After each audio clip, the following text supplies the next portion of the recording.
On the windswept Texas Panhandle in 1893, some encounters change everything. Trace Morgan was just another drifting cowhand, riding the mesa at dusk with nothing but his horse and the weight of old sorrows.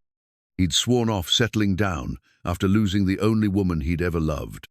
But when he spotted young Hallie Rae Cooper struggling through the dust, dragging a heavy sack of firewood while tears carved tracks down her weathered cheeks, something stirred in his chest he thought had died years ago. Her father, once a respected trail boss, now lay broken by whiskey and shame in their crumbling homestead.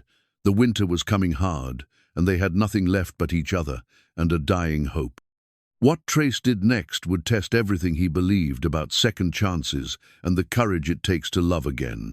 But would his decision to help this struggling family lead to redemption, or would it awaken the ghosts that had been chasing him across the frontier?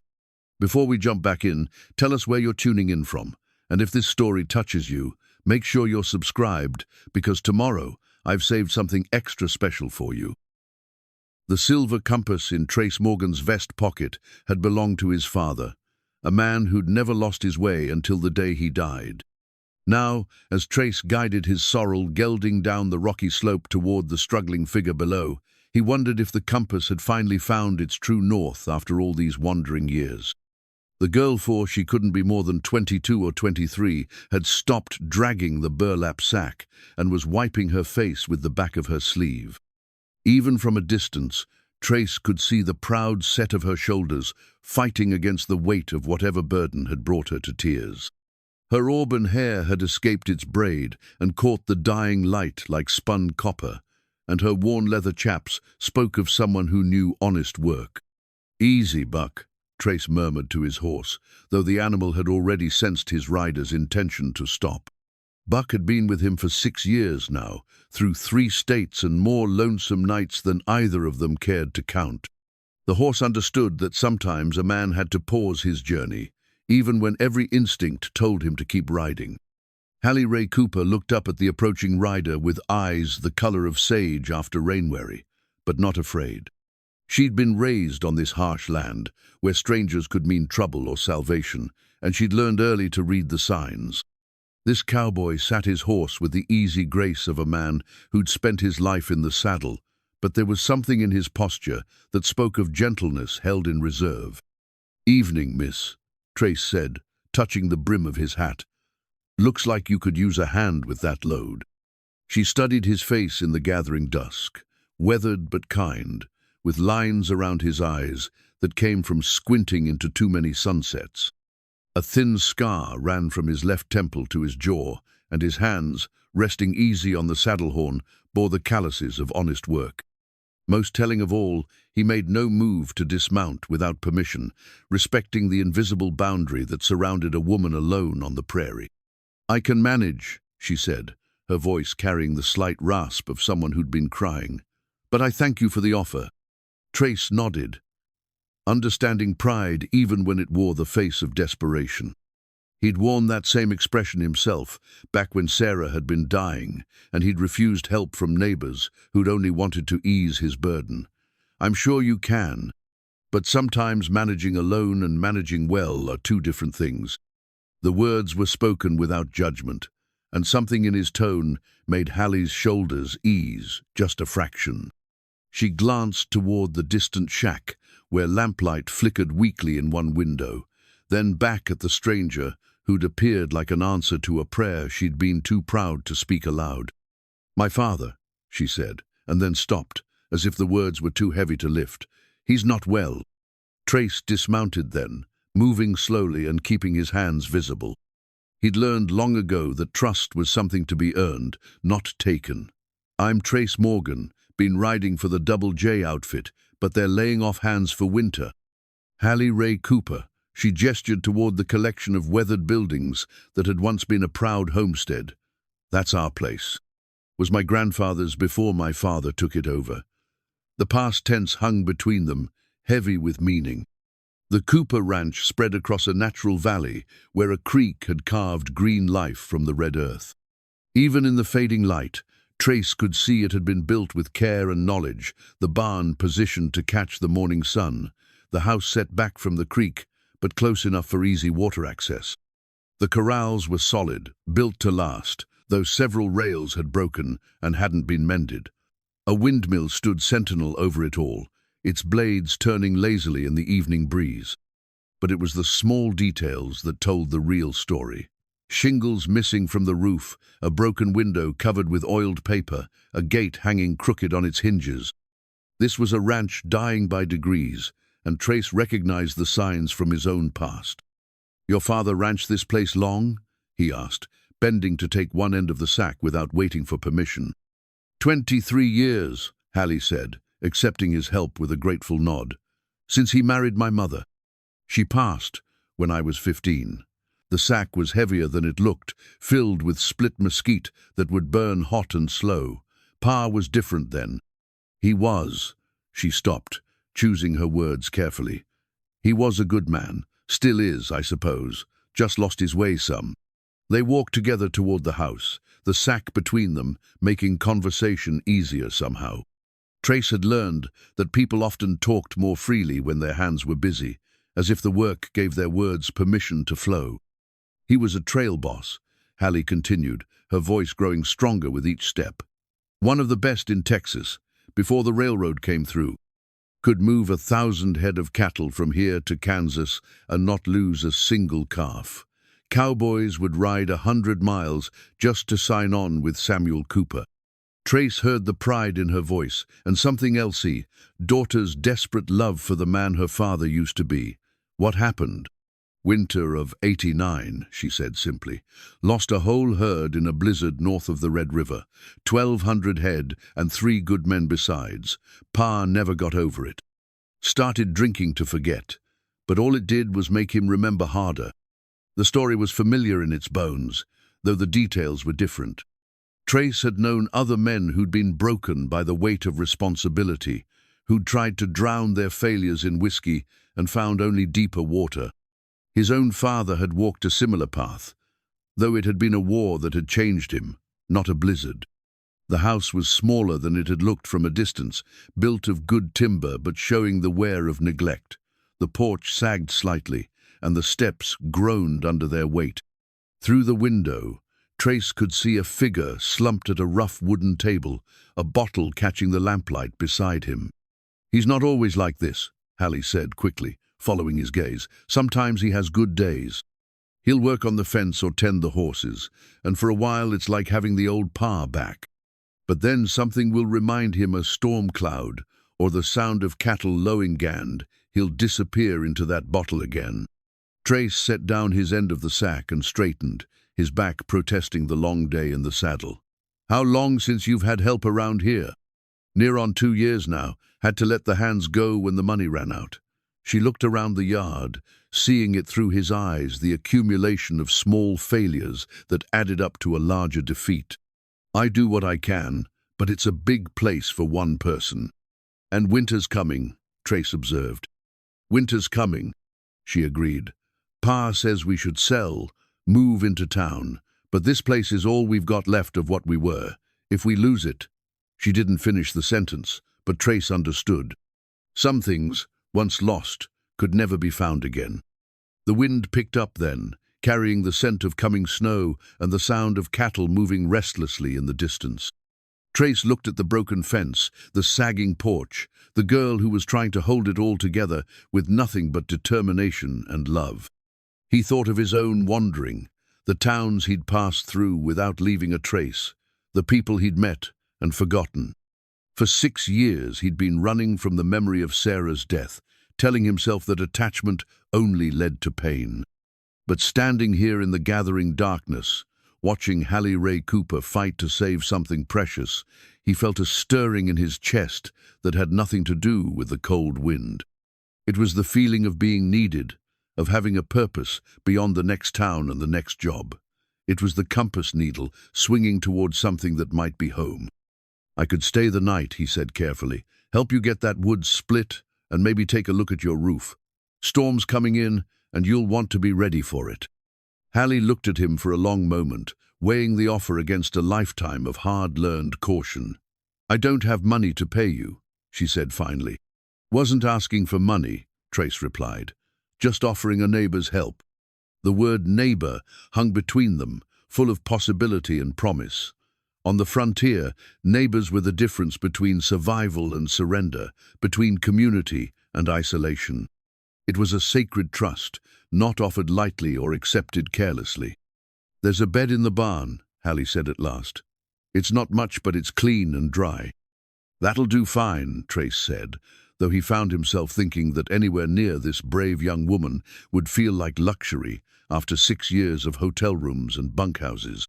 From inside the house came the sound of glass breaking, followed by a string of curses that would make a mule skinner blush. Hallie's face went pale, and she hurried toward the door. "Pa, you all right in there?" Samuel Cooper's voice came through the thin walls, slurred but recognizable. "Just knocked over the damn bottle. Leave me be, girl." Hallie's hands trembled as she reached for the door handle, and Trace saw in that moment how much this cost her: constant worry, the vigilance, the weight of caring for someone who'd given up caring for himself. It was a burden no one should carry alone, especially not someone as young as she was. "Let me help," he said quietly, and something in his voice made her pause. "He's not dangerous," she said quickly, "just sad. So terribly sad." "I know," Trace said, and he did. He'd seen that particular kind of sadness before, in his father's eyes after the war, in his own reflection during the darkest days after Sarah's death. It was the sadness of a man who'd lost more than he could bear and hadn't yet learned how to live with the empty spaces. Together, they opened the door and stepped into the house that had once been a home. The room was clean despite its sparse furnishings, and Trace could see Hallie's hand in the details: wildflowers in a mason jar on the windowsill, a quilt folded neatly on the worn sofa. The sweet scent of bread baked that morning. She was fighting to keep beauty alive in a place that had forgotten how to hope. Samuel Cooper sat at the table, staring at the broken bottle at his feet. He was a big man, or had been once, with shoulders that spoke of years of hard work and hands that had known how to gentle horses and move cattle. But now he seemed to have folded in on himself, as if the weight of his regrets had compressed him into something smaller and more fragile than he'd ever been. "Pa," Hallie said gently, "we have a visitor. This is Trace Morgan. He's going to help us get ready for the storm." Samuel looked up then, and Trace saw eyes that had once been sharp and commanding, now clouded with alcohol and grief. But there was still intelligence there, and a flicker of something that might have been hope. "Cooper," Samuel said, attempting to rise and then thinking better of it. "Samuel Cooper, this is my daughter, Hallie Rae. She's—" He gestured vaguely, as if encompassing all her virtues in a single movement. "She's everything good that's left in this world." "I can see that," Trace said, and meant it. He moved carefully around the broken glass, his presence neither threatening nor judgmental. "Fine place you've got here. Good bones." "Good bones," Samuel repeated, as if testing the phrase. "Had good flesh on those bones, once. Now it's just—" He waved his hand at the room, the broken bottle himself. "Just bones." Hallie knelt beside her father's chair, her hand on his shoulder. "Pa, why don't you go lie down? I'll clean this up and get some supper started." "Can't sleep," Samuel said. "Dreams come when I sleep. Better to stay awake. Stay." He reached for the bottle, then remembered it was broken. Better to stay awake. Trace understood. He'd fought the same battle in the months after Sarah's death, when sleep brought only memories of her voice, her laugh, the way she'd looked at him with such trust and love. Staying awake was easier than facing the dreams that reminded you of everything you'd lost.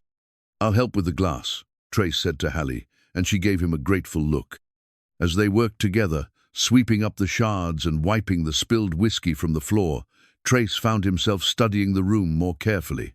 The furniture was simple but well made, built to last. Photographs lined the mantella, younger Samuel, in his trail boss days. A beautiful woman, who could only be Hallie's mother, family gatherings that spoke of happier times. On the wall hung a coiled rope and a pair of spurs, polished to a shine that suggested they were cherished reminders of better days. 23 years, Samuel said suddenly, as if continuing a conversation they'd been having. 23 years.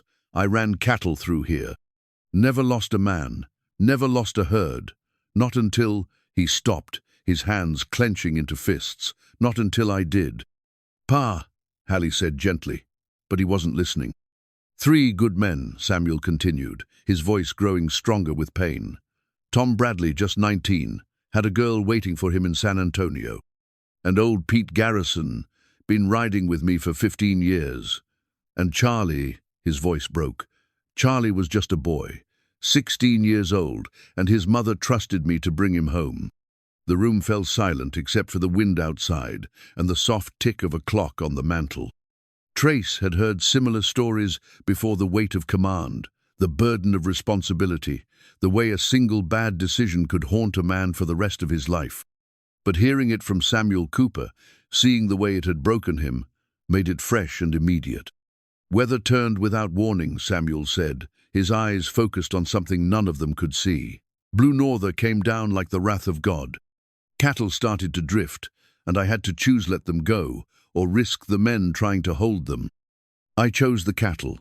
He looked up at Trace then, his eyes clear for the first time since they'd entered the house. "I chose wrong." Trace met his gaze steadily. "You made the choice you thought was right at the time. That's all any man can do." "Is it?" Samuel asked. "Because I've been thinking about it for 4 years now, and I can't figure out how saving 1,000 head of beef was worth 3 good men." "It wasn't," Trace said simply, "but losing yourself to guilt won't bring them back." The words hung in the air between them, honest and hard and necessary. Samuel stared at him for a long moment, then nodded slowly. "You're right," he said. "Doesn't make it any easier, but you're right." He looked at his daughter, really looked at her, and Trace saw love there beneath the pain. "I'm sorry, girl. I know this isn't what you deserve." "Pa," Hallie said, her voice thick with emotion, "you're what I deserve. You're my father, and I love you. The rest will figure out the rest." Samuel reached out and touched her face with a trembling hand. "You're so much like your mother, strong where I'm weak, brave where I'm cowardly. I don't know what I did to deserve you." "You loved her," Hallie said simply, "and you loved me. That's enough." Trace felt like an intruder in this moment of family intimacy, but he also understood that sometimes healing required a witness. He busied himself with the last of the broken glass, giving them space while staying close enough to offer support if needed. "Mr. Morgan," Samuel said finally, "I appreciate your help, but I should warn you, staying here might not be safe. We've got troubles coming, and I'd hate to see you caught up in them." "What kind of troubles?" Trace asked, though he thought he could guess. "The kind that come with papers and lawyers and men who don't take no for an answer," Samuel said. "The kind that end with good people losing everything they've worked for." Trace nodded, understanding. The frontier was changing, and not always for the better. Small ranchers were being squeezed out by bigger operations, by railroad companies, by men who saw land as nothing more than a commodity to be bought and sold. "Well," Trace said, settling back on his heels, "I reckon I'll stay anyway. Sometimes a man needs to take a stand, even if it's not his fight." Samuel studied him for a long moment, then nodded. "You're welcome here, Mr. Morgan. More welcome than you know." Outside, the wind was picking up, and Trace could smell snow in the air.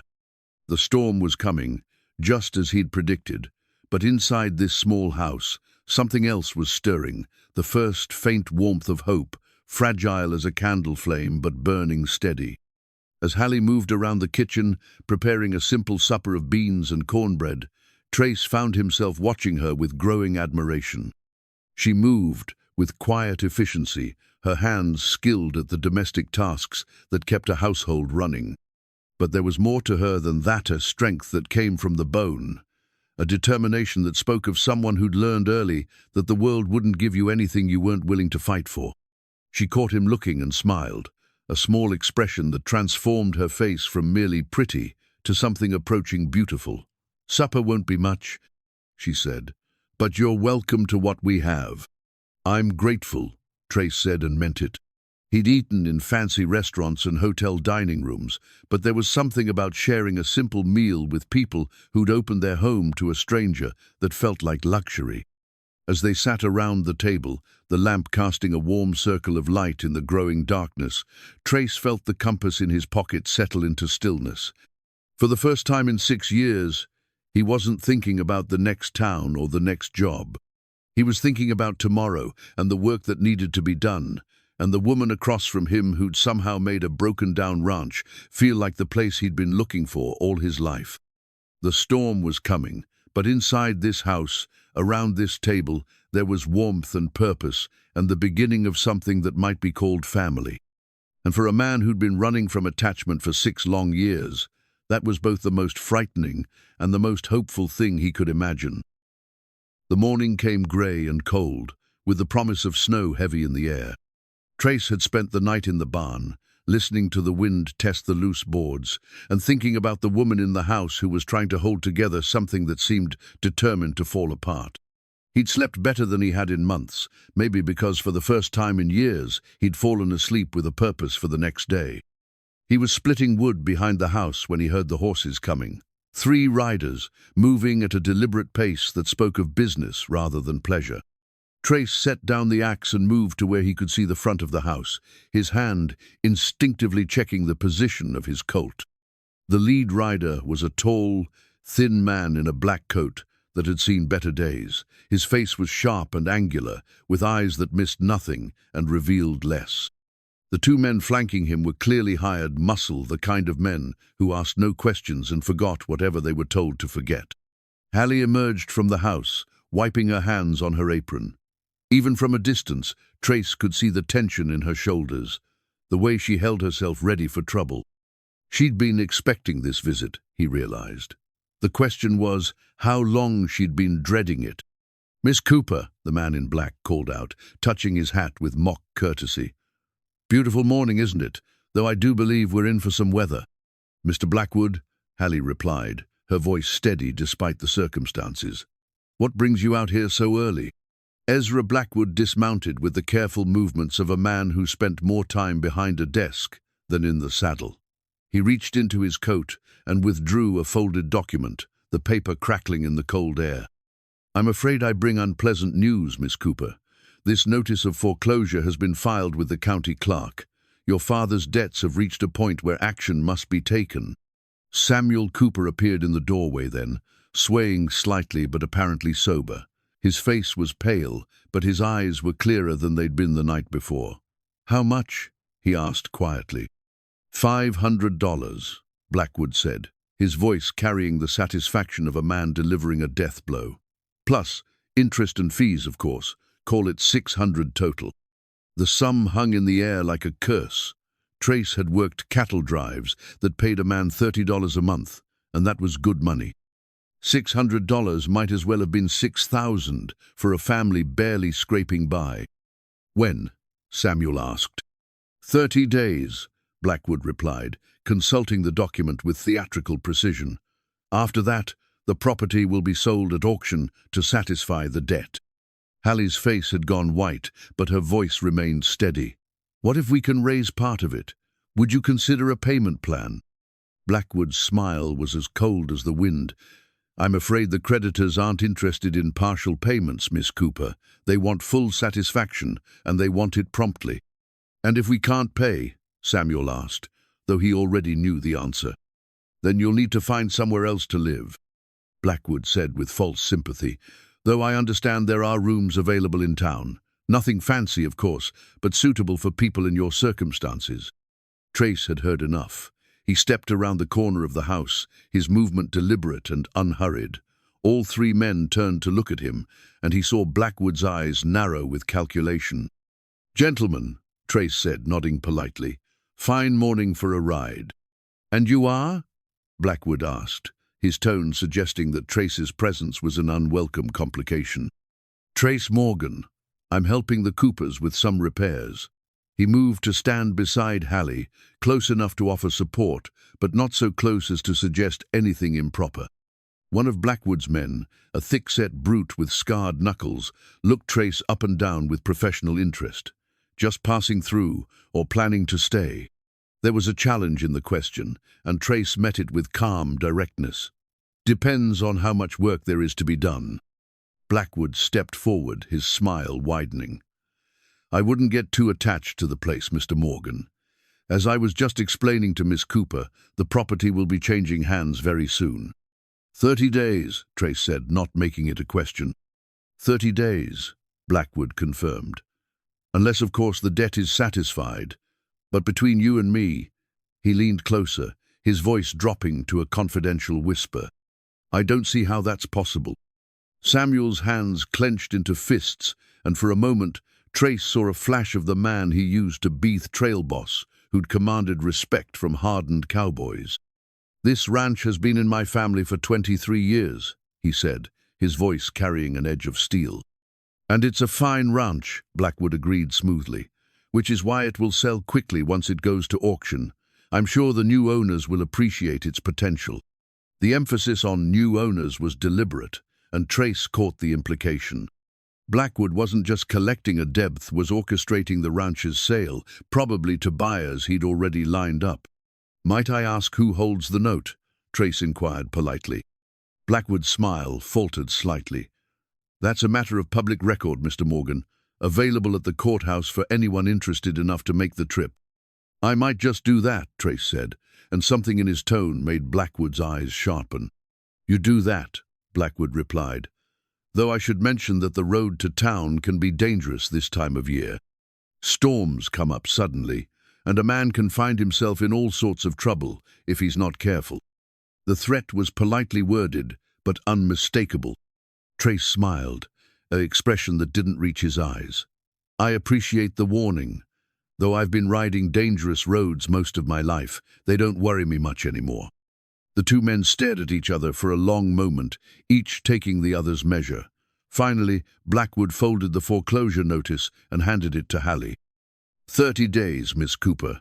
I do hope you'll use the time wisely." He remounted his horse with the same careful movements, his men following suit. As they prepared to leave, the scarred man leaned down toward Trace. "Friendly advice, Cowboy," he said quietly. "This ain't your fight. Might be healthier if you remembered that." "I'll keep it in mind," Trace replied, his tone conversational, "though I've never been particularly good at remembering advice." The men rode away without looking back, leaving behind a silence that felt heavier than the approaching storm.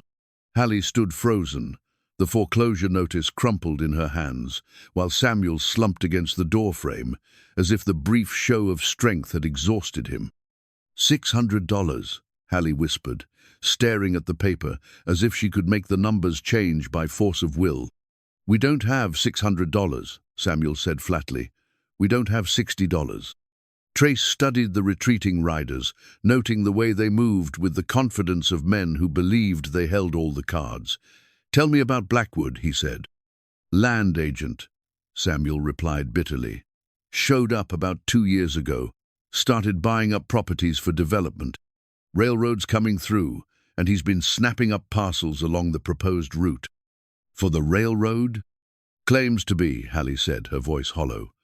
"But there are rumors he's working for himself, planning to resell at a profit once the tracks are laid."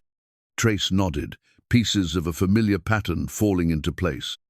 He'd seen it before in other town speculators, moving ahead of progress, using legal technicalities and strong-arm tactics to force out long-time residents. "The debt," he said. "How much of it is legitimate?" Samuel's face reddened with shame. "Most of it. I borrowed against the ranch when the cattle market went bad, then borrowed more to cover the first loans. The drinking didn't help, made some poor decisions, trusted the wrong people." "But $600, Trace pressed. "Started at 300, Hallie said quietly. "But the interest and penalties, they compound every month." Mr. Blackwood was very helpful in explaining how quickly debt can grow. "I'll bet he was." Trace walked to where his horse stood, tethered, thinking hard. He had some money saved, maybe $200, but that wouldn't be nearly enough. And even if he could raise the full amount, it would only be a temporary solution. Men like Blackwood didn't give up easily. "What are you thinking?" Hallie asked, following him. Trace looked at her, really looked at her. The morning light revealed the fine lines of worry around her eyes, the way she held herself, as if expecting another blow. But it also showed her strength, the steel beneath the softness that had kept this family together when everything else was falling apart. "I'm thinking 30 days is a long time," he said finally. "A lot can happen in 30 days. "Like what?" Samuel asked, genuine curiosity cutting through his despair. "Like finding out who really holds that note and what Blackwood's real game is," Trace replied. "Like maybe discovering that not all of that debt is as legitimate as it appears." Hope flickered in Hallie's eyes, fragile but unmistakable. "You think there might be a way?" "I think," Trace said carefully, "that men like Blackwood usually make enemies, and sometimes those enemies are willing to help when the situation's right." He moved to the woodpile and picked up the axe again, his movements deliberate and purposeful. "But first things first, we've got a roof to fix and wood to split. Storm's coming, and whatever else happens, you'll want to be ready for it." Samuel straightened, something in Trace's tone calling to the man he used to be. "What can I do?" "You can help me understand exactly how this debt accumulated," Trace said. "Every loan, every payment, every dealing you've had with Blackwood or his associates. If we're going to fight this, we need to know the battlefield." "Fight?" Hallie asked, and there was something in her voice that hadn't been there before. Hope, maybe, or just the possibility of hope. Trace met her eyes, seeing his own determination reflected there. "Fight," he confirmed. "This is your home, your family's legacy. Some things are worth fighting for." As if in response to his words, the first snowflakes began to fall, drifting down from the grey sky like cold promises. The storm was coming, just as Blackwood had warned, but Trace had faced storms before. And sometimes, he'd learned, the worst weather brought the clearest thinking. He hefted the axe and turned back to the woodpile, but his mind was already working on the problem Blackwood represented. 30 days wasn't long, but it might be enough. It would have to be enough. Behind him, he heard Hallie folding the foreclosure notice with careful precision, as if handling it gently might lessen its power. Then her footsteps moved toward the house, purposeful and determined. "Pa," she said, her voice carrying a strength that hadn't been there an hour before. "Let's make some coffee, we've got planning to do." Samuel looked at his daughter, then at the stranger who'd somehow become their champion, and for the first time in months, he smiled. "Yes," he said, straightening his shoulders. "I believe we do." The snow was falling harder now, but inside the house, something warm was beginning to kindle, not just hope, but the will to fight for what mattered. And sometimes, Trace reflected as he split another log, that was all a man needed to start changing the odds. The storm lasted 3 days, giving Trace time to settle into the rhythm of the Cooper ranch and begin understanding the depth of their troubles. He'd moved his gear into the barn's tack room, a small space that smelled of leather and hay and honest work. It wasn't much, but it felt more like home than any hotel room he'd occupied in the past 6 years. Samuel's trail boss badge sat on the kitchen table like an accusation, tarnished silver that caught the lamplight and threw it back in fractured pieces. Hallie had found it in her father's old saddlebags while searching for papers related to the ranch's finances, and Samuel had stared at it for a long time without speaking. "I earned that in Abilene," he said finally, his fingers tracing the raised letters that spelled out "Trail Boss" beneath a longhorn skull.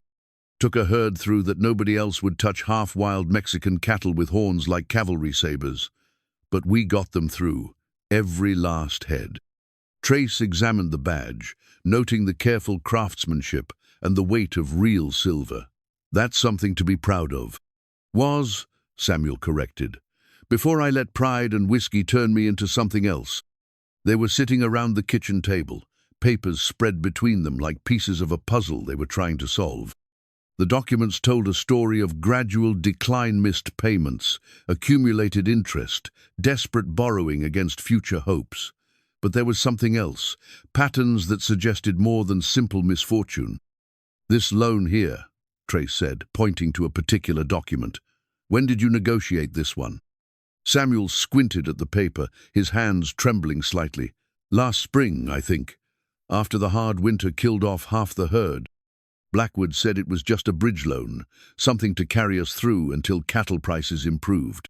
Hallie leaned closer, her shoulder brushing traces as she studied the document. The interest rate seems high. 20%? Blackwood said it was standard for high-risk loans, Samuel replied, but uncertainty crept into his voice. Trace had seen similar documents before, usually in the hands of men who made their living off other people's desperation. Standard for loan sharks, maybe. Not for legitimate banking. You think he cheated us? Hallie asked, hope and anger warring in her voice. I think he took advantage of a difficult situation, Trace said carefully. Whether that amounts to cheating depends on what the law says about usury in this county. Through the window, he could see the snow still falling, adding to the drifts that already reached halfway up the fence posts. The storm had isolated them completely, which meant Blackwood's men weren't likely to be watching the ranch. It also meant that any trip to town to research the legal situation would have to wait. Tell me about the other ranches, Trace said. Blackwood mentioned that several properties were being acquired for development. Samuel's face darkened. The Hendersons lost their place 6 months ago. Bill Henderson had been ranching that land for 15 years, but got behind on payments during the drought. Blackwood swooped in like a vulture. Where are they now?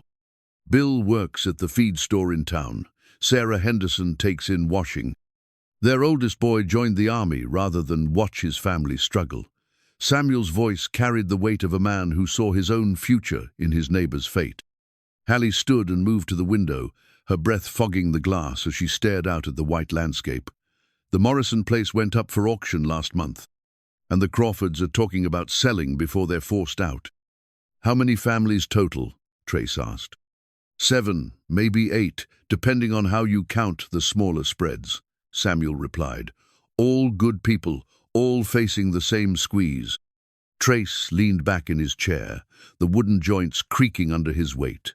The pattern was becoming clearer: systematic pressure applied to multiple properties, using legal but questionable methods to force sales. It was efficient, profitable, and completely ruthless.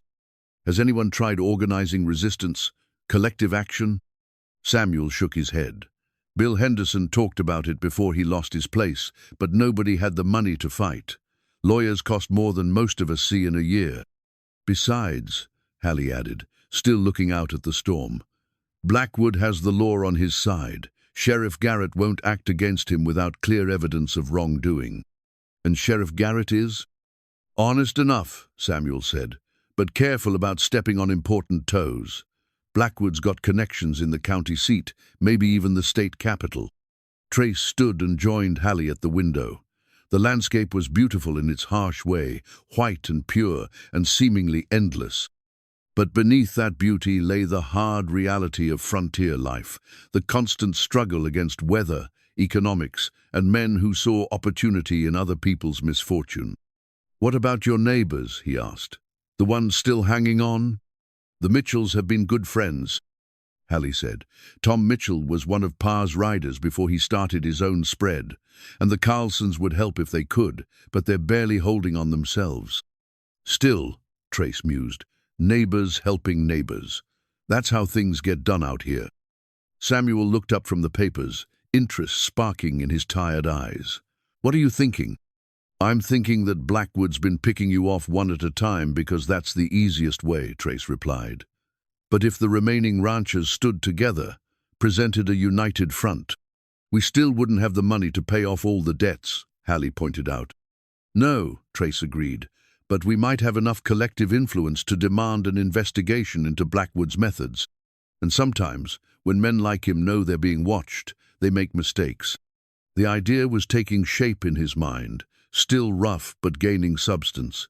It wouldn't be easy, and it certainly wouldn't be safe, but it might be their only chance. You're talking about taking on some powerful interests, Samuel warned. Men who have a lot to lose if their schemes are exposed. I'm talking about fighting for what's right, Trace replied. Sometimes that's the only choice a man has. Samuel picked up his trail boss badge, turning it over in his weathered hands. I used to believe that, before I learned how much a man can lose when he makes the wrong choice. You didn't make the wrong choice, Trace said firmly. You made the choice you thought was right at the time, under impossible circumstances. That's not the same thing. Isn't it? Samuel's voice was barely above a whisper. No, Hallie said, turning from the window to face her father. It isn't. The wrong choice would have been to let the cattle drift and do nothing. The wrong choice would have been to stay safe while your men were in danger. Samuel looked at his daughter, seeing perhaps for the first time the strength she'd inherited from both her parents. When did you get so wise? I had good teachers, she replied simply. The moment stretched between them, father and daughter finding their way back to each other across the gulf that grief and guilt had created. Trace felt like an intruder, but he also understood that healing sometimes required witnesses. Outside, the wind was beginning to die down, and the snow was falling less heavily. The storm was passing, which meant decisions would need to be made soon. I'll need to get to town as soon as the roads are clear, Trace said. Research those loan documents, maybe talk to some of the other families who've been affected. I'll come with you, Hallie said immediately. Hallie, Samuel started to protest. I'll come with you, she repeated, her tone brooking no argument. This is my fight too. Trace nodded, recognizing the steel beneath her gentle exterior. We'll need to be careful. Blackwood's men won't appreciate us stirring up trouble.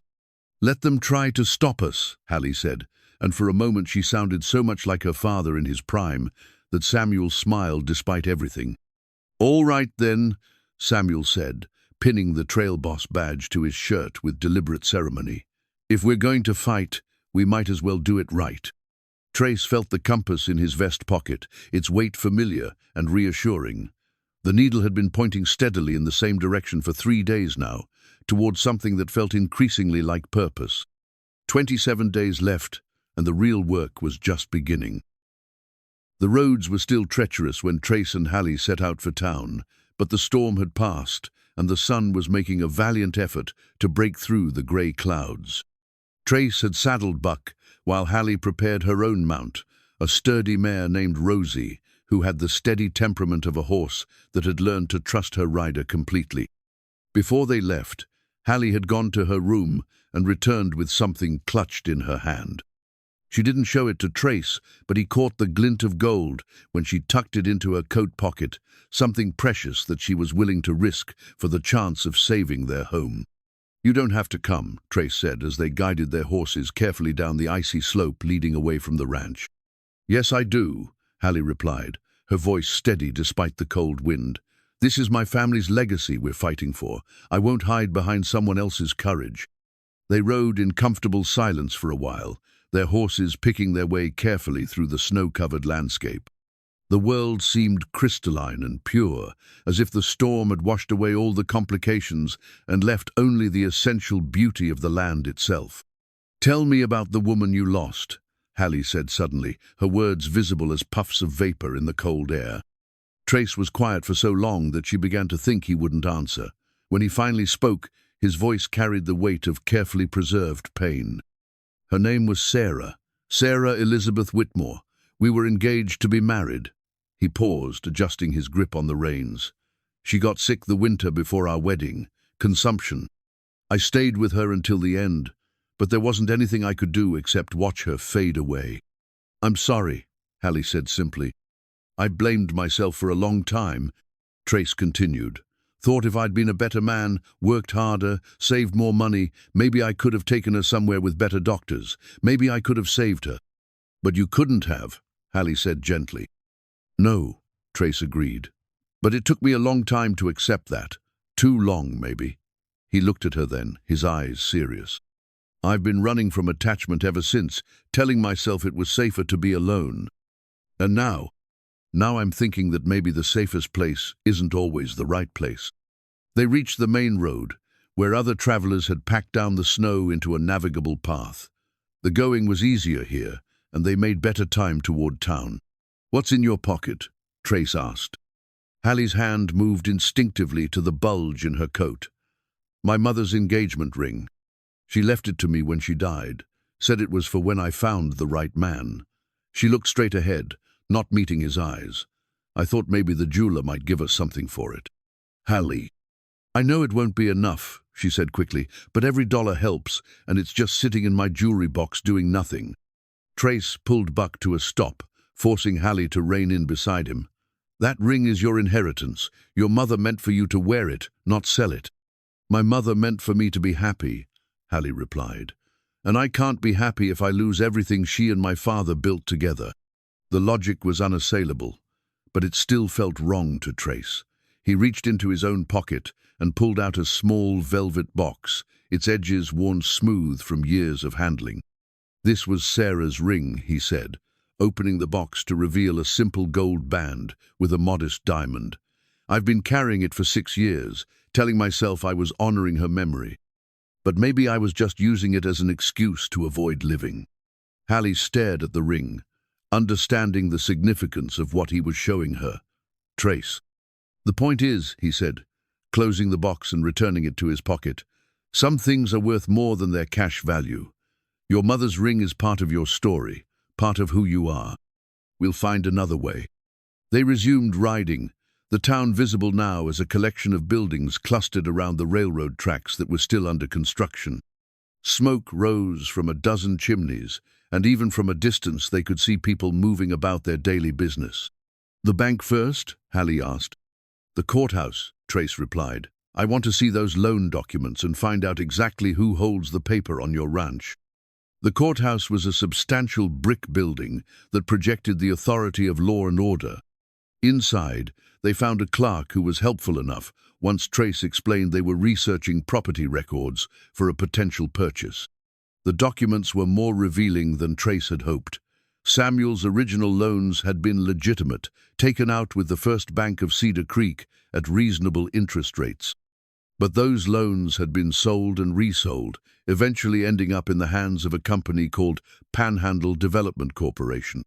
"Never heard of them," the clerk said when Trace asked. "But a lot of these development companies are just paper entities, set up to hold property and loans." "Who are the principals?" "Let me check." The clerk disappeared into the back room and returned with a thick ledger. "Panhandle Development Corporation, incorporated in Austin last year. Principal officers listed as E. J. Blackwood, President, and Marcus Kincaid, Vice President." Trace made note of the names. Kincaid was new to him, but the fact that Blackwood was officially involved in the company that held Samuel's debt suggested a conflict of interest at minimum. "What about the interest rates on the transferred loans?" Hallie asked. The clerk consulted the documents again. "Looks like they were modified when the loans were transferred. Original rate was 8%, current rate is 20%. "Is that legal?" Trace asked. "Depends on the terms of the original loan agreement," the clerk said with a shrug, "though 20% does seem high for secured debt." They spent another hour reviewing documents, building a picture of systematic acquisition that painted Blackwood and his associates in an increasingly unfavorable light. When they finally left the courthouse, Trace's mind was working furiously. "What now?" Hallie asked. "Now we visit the bank and see what they can tell us about these loan transfers," Trace replied. "And then we start talking to your neighbors about organizing some resistance." The First Bank of Cedar Creek was a modest establishment that radiated small-town stability. The president, a middle-aged man named James Harrison, received them in his office and listened carefully to their questions. "The Cooper loan was one of several we sold last year," Harrison admitted. "The decision wasn't popular with me, but the bank's board felt it was necessary to improve our liquidity position." "Who approached you about buying the loans?" Trace asked. "Blackwood, representing Panhandle Development," Harrison replied. "Offered to purchase several of our problem loans at face value, which seemed like a good deal at the time." "Problem loans?" "Loans where the borrowers were having difficulty making payments," Harrison explained. "We thought selling them would be better for everyone. The bank would get its money back, and the new holders might be more flexible with the borrowers." "Has that proven to be the case?" Hallie asked quietly. Harrison's expression darkened. "No, it hasn't. If anything, the new company has been more aggressive about collection than we ever were." They talked for another few minutes, but it was clear that Harrison was genuinely remorseful about the loan sales and had no useful information about Blackwood's broader plans. Outside the bank, Trace and Hallie stood in the cold afternoon air. processing what they'd learned. So Blackwood positioned himself as a helpful buyer of problem loans, then raised the interest rates and accelerated the collection process, Hallie summarized. Which is probably legal, if the loan agreements allowed for modification upon transfer, Trace replied. But it's definitely predatory. What's our next move? Trace looked around the town, noting the signs of growth and development, new buildings under construction, surveyors' marks on empty lots, the bustle of a community expecting prosperity. We talked to Tom Mitchell and the other ranchers, he said, and we start building a case that Blackwood's methods, while perhaps technically legal, are contrary to the community's best interests. As they walked back to their horses, Trace felt the weight of Sarah's ring in his pocket and thought about the conversation they'd had on the ride into town.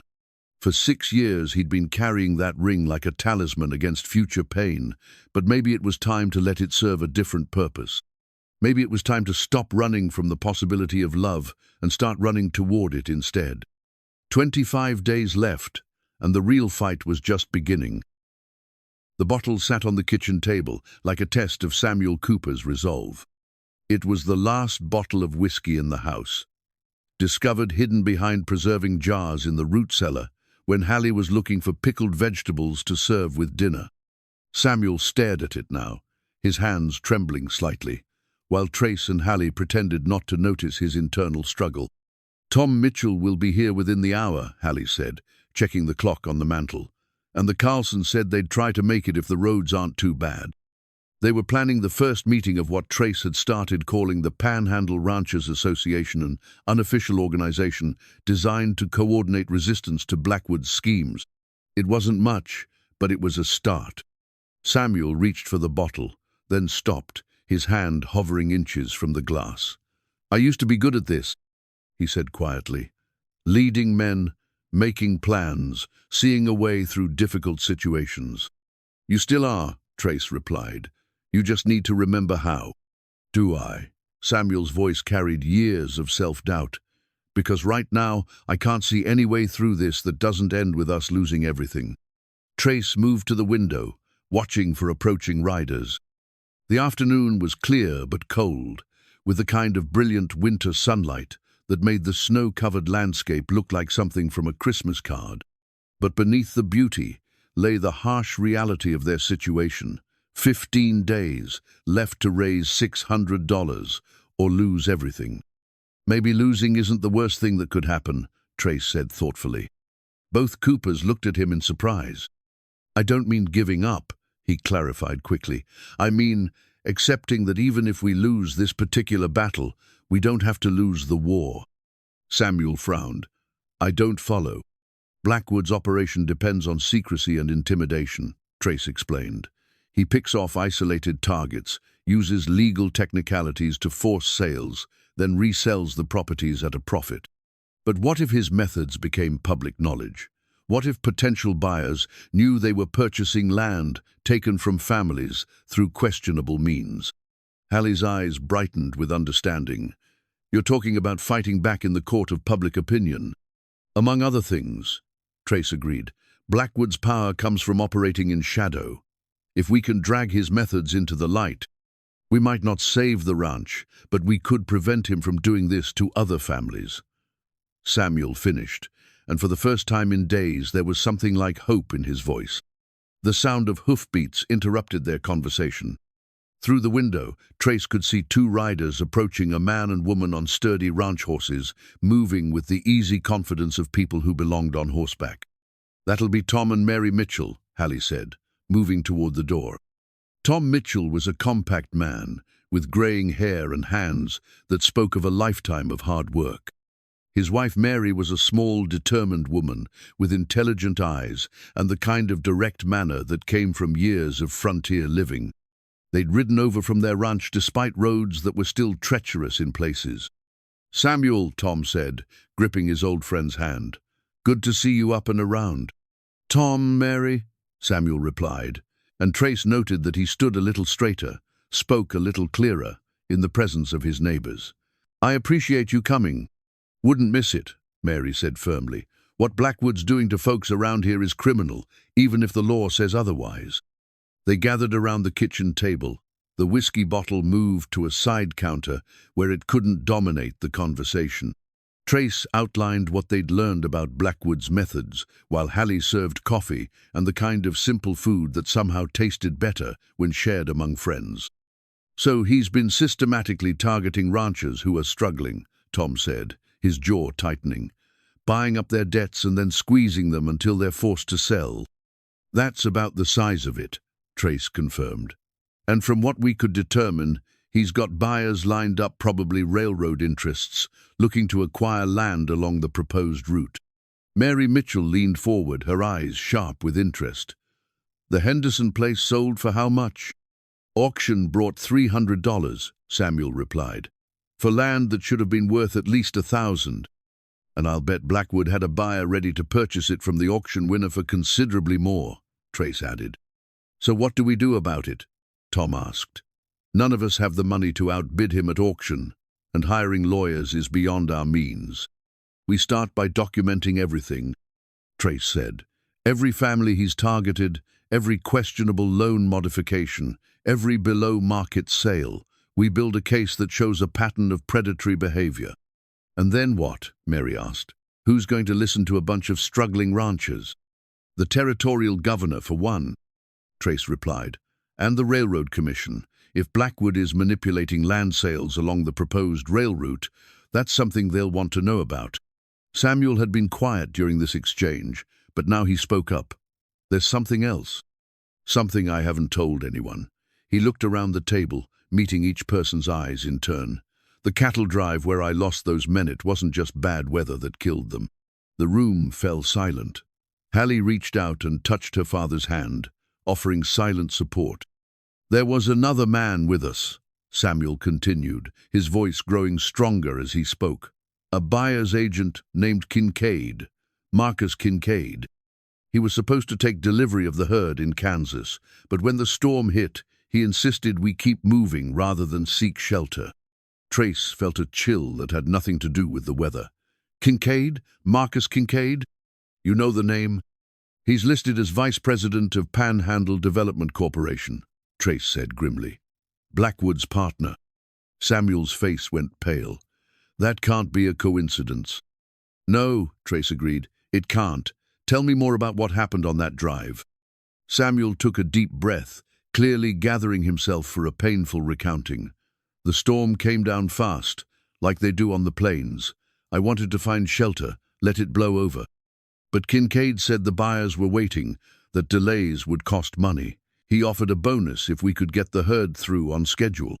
"So you kept moving," Tom said quietly. "Against my better judgment, yes. The cattle were getting spooked. The men were having trouble controlling them. But Kincaid kept pushing, saying a little weather shouldn't stop experienced cowboys." "What happened to Kincaid when the men died?" Trace asked. "That's the strange thing," Samuel said, his brow furrowing with memory. "He disappeared during the worst of the storm. Said he was riding ahead to scout the trail, but we never saw him again. Found out later he'd made it to town safely, while my men were dying in the blizzard." Mary Mitchell's eyes flashed with anger. "So he pressured you into taking risks, then abandoned you when things went bad?" "And left me to carry the blame," Samuel confirmed. "I've been thinking about that night for 4 years, wondering if I made the right choice. But now you're wondering if you were deliberately set up," Trace finished. The implications were staggering. If Kincaid had intentionally pressured Samuel into taking dangerous risks, knowing that failure would destroy his reputation and financial stability, then the current foreclosure action might be the culmination of a years-long plan. "But why?" Hallie asked. "What would be the point of ruining my father deliberately?" "Land," Tom said grimly. "This ranch sits right in the path of the proposed railroad. If they could acquire it cheaply, they'd stand to make a fortune when the tracks come through," Trace finished. Samuel stood abruptly and walked to the side counter where the whiskey bottle waited. For a moment, everyone held their breath, waiting to see what he would do. Then, with deliberate ceremony, he picked up the bottle and poured its contents into the sink, watching the amber liquid swirl down the drain. "I'm done hiding from what happened," he said, his voice strong and clear. If Kincaid and Blackwood think they can destroy my family to line their own pockets, they're about to learn different. The transformation was remarkable. The broken man who'd been drowning his sorrows just days before was gone, replaced by someone who looked very much like the trail boss Samuel Cooper had once been. "What do you need from us?" Mary asked. "Help spreading the word," Trace replied. "Every family in the area needs to know what they're up against, and we need to find other victims, people who've had dealings with Kincaid or Blackwood in the past." "I can handle that," Tom said. "Mary and I know most of the ranchers in 3 counties. "What about the law?" Hallie asked. "Sheriff Garrett might listen if we present him with enough evidence." "Maybe," Trace said, though he sounded doubtful. "But I suspect Blackwood's made sure he has friends in the sheriff's office. We'll need to be careful who we trust." As if summoned by their conversation, the sound of approaching horses reached them from outside. But these riders were moving fast, and there were too many of them for social visitors. Trace moved to the window and peered through the curtains. 6 men, he reported. Blackwood in the lead. "They're early," Samuel said grimly. "Wasn't supposed to hear from them for another 2 weeks." "Maybe they know we've been asking questions in town," Hallie suggested. Trace checked his gun, making sure it was loose in its holster. "Tom, you and Mary might want to stay inside. This could get unpleasant." But Tom Mitchell was already standing, his own hand resting on the butt of his revolver. "With respect, Trace, this is our fight too. If Blackwood wants to intimidate our neighbors, he'll have to go through all of us." Through the window, they could see the riders forming a loose semicircle in front of the house. Blackwood sat his horse in the center, his black coat making him look like a crow among the snow. His men were spread out to either side, their positions suggesting they were ready for trouble. "Samuel Cooper," Blackwood called out, his voice carrying clearly in the cold air. "I think we need to have another conversation." Samuel moved toward the door, but Trace caught his arm. "Let me handle this." "This is my ranch," Samuel replied, gently but firmly pulling free. "My family, my responsibility." He opened the door and stepped onto the porch, Trace close behind him. The others followed, presenting a united front that clearly wasn't what Blackwood had expected. "Mr. Blackwood," Samuel said, his voice steady and strong. "You're a long way from town. What brings you out here on such a cold day?" Blackwood's smile was cold as the wind. "I hear you've been making inquiries about my business affairs, Cooper, asking questions that don't concern you." "Anything that affects my family concerns me," Samuel replied. "Your family," Blackwood repeated, his gaze moving to include Hallie, Trace, and the Mitchells. "Yes, I can see you've been expanding your circle of friends. I hope they understand what they're getting themselves into." The threat was clear, but Tom Mitchell stepped forward without hesitation. "We understand just fine, Blackwood. The question is whether you understand what you're up against." Blackwood's eyes narrowed as he studied the group on the porch. "I think there's been a misunderstanding. I'm simply a businessman trying to collect legitimate debts. There's no need for this to become unpleasant." "Then maybe you should explain why those debts keep growing every month," Trace said quietly, "and why the interest rates were modified without the borrower's knowledge." For the first time, Blackwood looked genuinely surprised. "You've been busy, haven't you, Mr. Morgan?" "Just looking out for my neighbors," Trace replied. Blackwood studied them for a long moment, then turned his horse slightly so he could address Samuel directly. "You have 11 days, Cooper. 11 days to come up with $600, or this property goes to auction. I'd strongly suggest you use that time wisely, rather than chasing conspiracy theories." "And I'd suggest you make sure all your paperwork is in order," Samuel replied, "because we intend to examine every document, every transaction, every claim you've made." Blackwood's mask of civility slipped for just a moment, revealing something cold and dangerous underneath. "Be very careful, Cooper. All of you. This country can be a dangerous place for people who don't know their place." With that, he wheeled his horse around and led his men away from the ranch, leaving behind a silence that felt heavy with unspoken threats. "Well," Mary Mitchell said finally, "I'd say we got his attention. The question is," Tom added grimly, "what's he going to do about it?" 11 days left, and the stakes had just gotten considerably higher. The locket lay open on Hallie's palm, revealing the faded photograph of her parents on their wedding day. Samuel looked young and confident in the picture, his arm around a beautiful woman whose eyes sparkled with joy and hope. It was hard to reconcile that image with the broken man who'd spent 4 years drowning in whiskey and regret. "They look so happy," Trace observed, standing close enough to Hallie that he could smell the lavender soap she used in her hair. "They were," Hallie said softly. "Pa used to say that marrying Ma was the smartest thing he ever did. She could gentle a wild horse, deliver a calf, and make a feast out of nothing. And she could make him laugh, even when the world seemed determined to beat them down." The past few days had brought a subtle shift in the relationship between Hallie and Trace. They worked together with an easy rhythm now, their movements coordinated like partners in a dance they'd been practicing for years. The attraction that had been simmering beneath the surface was becoming harder to ignore, especially in quiet moments like this. "Tell me about her," Trace said, genuinely interested. "She was from back east originally, Boston, I think, though she never talked much about her family there. Came west as a schoolteacher and met Pa at a church social." Hallie smiled at the memory. "He said it took him 3 months to work up the courage to ask her to dance, and another 2 months to propose. Smart woman, to see past the rough exterior to the man underneath. She always said that the best men were like good horses. Sometimes they needed patient handling to bring out their true nature." Hallie closed the locket with a soft click. "I think that's why she never gave up on Pa, even when the drinking got bad. She could see the man he used to be, the man he could be again." They were standing in the barn, where Trace had been working on repairing a broken stall door. The work was almost finished, just like the man himself, Trace reflected. 3 weeks at the Cooper ranch had changed him in ways he was still discovering. "What about you?" Hallie asked. "Do you think people can really change?"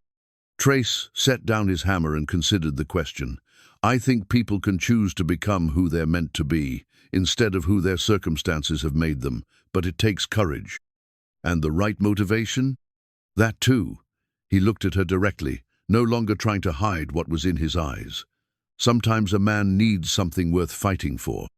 The moment stretched between them, full of possibility and promise. Hallie took a step closer, her hand reaching out to touch his arm. "Trace, I..."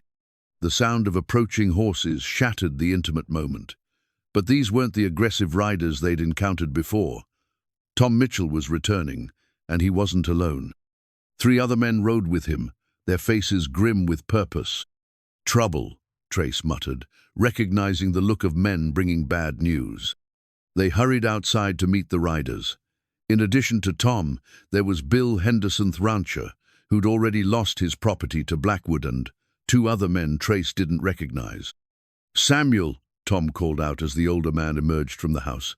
"We need to talk, all of us." They gathered in the kitchen once again, the room that had become their unofficial headquarters. Bill Henderson looked older than his years, his face marked by the stress of losing everything he'd worked for. "Tell them what you told me, Bill," Tom said without preamble. Henderson cleared his throat, his hands nervously turning his hat brim. "It's about Kincaid, Marcus Kincaid. Tom says you had dealings with him?" "On the cattle drive where I lost 3 men, Samuel confirmed. "Why?" "Because he approached me too about 6 months before I lost my ranch. Said he represented Eastern investors who were looking to buy cattle futures. Offered me a good price for my spring herd, payment in advance." Trace felt a chill of recognition. "Let me guess, the deal went bad somehow." "Worse than bad," Henderson said bitterly. "Kincaid's money turned out to be borrowed against my own ranch as collateral. When the cattle market dropped, I couldn't deliver the herd at the agreed price, and suddenly I owed more money than I'd ever seen." "The same pattern," Hallie breathed. "Create a situation where you're guaranteed to fail, then profit from the failure." "It gets worse," said one of the other men, Jake Morrison, whose family was facing their own foreclosure. "Kincaid approached me last year with a deal to provide horses for a government contract. Said it was a sure thing, guaranteed profit. Turned out the contract was fake." "And you borrowed money to buy the horses?" Trace guessed. "Every cent I could raise," Morrison confirmed. When the contract fell through, I was left with a herd of horses I couldn't sell and debts I couldn't pay. Samuel's face had gone pale during these revelations. How many others? Near as we can figure, at least a dozen families in this county alone, the fourth man said. He was older, with silver hair, and the careful manner of someone who'd learned not to trust easily. I'm Frank Carson, by the way. Lost my spread 2 years ago to what I thought was just bad luck. But now you think differently, Trace said. Now I think we were all played for fools, Carson replied grimly. Kincaid and Blackwood have been running a long game, setting up ranches to fail so they can acquire our land cheaply. The scope of the conspiracy was staggering. What had started as an investigation into one family's financial troubles was revealing a systematic campaign to manipulate and destroy the independent ranchers of the Texas Panhandle. The question is, what do we do about it? Tom asked. We document everything, Trace said. Every fake deal, every manipulated contract, every foreclosure that followed the same pattern. And then we take it to someone who has the power to act. Who? Henderson asked, skeptically. Sheriff Garrett's in Blackwood's pocket, and the territorial government is 300 miles away. The Railroad Commission, Hallie said suddenly. If Kincaid and Blackwood are manipulating land sales along the proposed rail route, that's interstate commerce. The federal government would have jurisdiction. Trace nodded approvingly. Smart thinking. But we'll need more than just stories. We'll need documents, proof of the false contracts and manipulated loans. Some of that went up in smoke when I lost my place, Henderson said. Blackwood's men were very thorough about collecting all the paperwork. But not everything, Morrison added. I kept copies of some documents, hidden where they wouldn't think to look. Same here, Carson said. Old habits from the war: never trust anyone completely. Always keep backup records. Samuel stood and walked to the window, staring out at the land his family had worked for more than 2 decades. Even if we can prove they're criminals, it won't save this ranch. We still owe $600, and we've got 8 days to find it. Maybe saving the ranch isn't the most important thing anymore, Trace said quietly. Everyone turned to look at him. Don't misunderstand me, he continued. I want to save this place as much as anyone, but if we can expose Blackwood and Kincaid, if we can stop them from destroying other families, maybe that's worth the sacrifice. No, Hallie said firmly. We're not giving up. This ranch represents everything my parents built together, everything they dreamed of, passing down to their children. We find a way to save it and stop the criminals. Her determination was infectious. Looking around the room, Trace could see the same resolve building in the other men's faces. All right then, Tom said. We fight on both fronts, gather evidence to expose their crimes, and find a way to raise the money to save the Cooper ranch. How? Henderson asked practically. Trace had been thinking about that very question for days. We mortgage everything we can, pool our resources, and make a public appeal. If enough people understand what's at stake, we might be able to raise enough to keep the Coopers in business, Tom finished, and buy us time to build our case against Blackwood. It was a long shot, Trace knew. They were asking people who had little enough for themselves to contribute to saving someone else's ranch. But sometimes long shots were all you had. I'll ride to the county seat tomorrow, he said. Start filing complaints with whatever authorities will listen. The rest of you spread the word, gather documents, and see how much financial support we can drum up. As the meeting broke up and the men prepared to ride back to their own ranches, Hallie caught Trace's arm. This is dangerous, she said quietly. If Blackwood realizes how close we're getting to exposing him, he'll get desperate, Trace agreed. Desperate men make dangerous enemies. I don't want you to get hurt because of our problems. Trace looked into her eyes, seeing the woman who'd captured his heart without even trying. Hallie, these stopped being just your problems the moment I decided to stay. We're in this together now. She stood on her toes and kissed him then. A quick, sweet touch that nonetheless sent heat shooting through his entire body. Just promise me you'll be careful, she whispered. I promise, he said, though they both knew that careful might not be enough for what was coming. 8 days left, and the real battle was about to begin. The hidden deed was wrapped in oiled cloth and tucked inside Samuel's old trail boss gear, forgotten among spurs and rope and memories of better days. Hallie found it while searching through her father's belongings for any document that might help their cause, her fingers closing around the carefully preserved papers with a gasp of surprise. "Pa," she called, her voice tight with excitement. "You need to see this." Samuel looked up from the kitchen table where he'd been writing out his recollections of the cattle drive disaster, preparing a statement for the authorities. The past few days had been a whirlwind of activity gathering evidence, contacting witnesses, building a case against Kincaid and Blackwood that might not save their ranch, but could prevent other families from suffering the same fate. "What is it?" he asked, setting down his pen. Hallie spread the papers on the table with trembling hands. "It's the original deed to the ranch, and there's something else, something about mineral rights." Trace leaned over her shoulder to examine the documents, his heart beginning to race as he read the faded ink. The deed was dated 1870, when Samuel's father had first acquired the land from the state of Texas. But it was the additional paperwork that made his breath catch. "Samuel," he said quietly, "did you know your father filed for mineral rights on this property?" "Mineral rights?" Samuel frowned, moving closer to look at the papers. "Pa never said anything about minerals.